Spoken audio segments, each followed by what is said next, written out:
Chapter 24. And after 5 days Ananias the high priest descended with the elders, and with a certain orator named Tertullus, who informed the governor against Paul.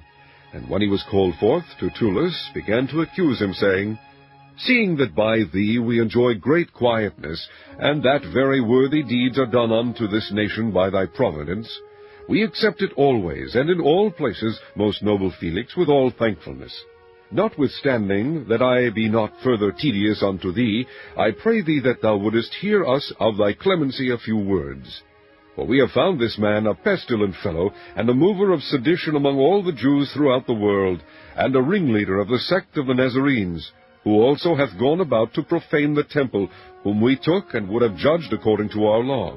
But the chief captain Lysias came upon us, and with great violence took him away out of our hands, commanding his accusers to come unto thee, by examining of whom thyself mayest take knowledge of all these things whereof we accuse him. And the Jews also assented, saying that these things were so.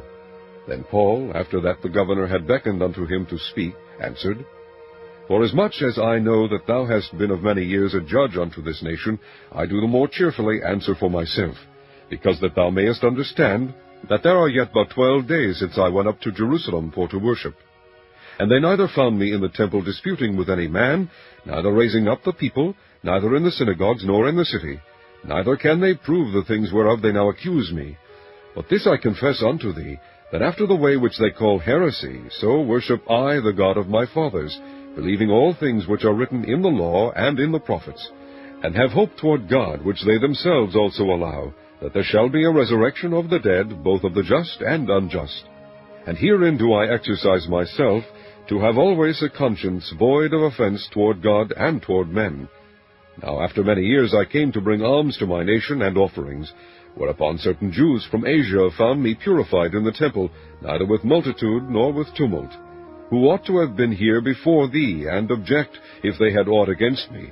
Or else let these same here say, if they have found any evil doing in me while I stood before the council, except it be for this one voice, that I cried standing among them, Touching the resurrection of the dead, I am called in question by you this day.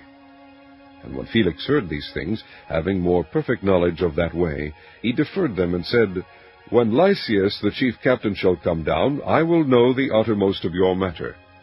And he commanded a centurion to keep Paul, and to let him have liberty, and that he should forbid none of his acquaintance to minister or come unto him.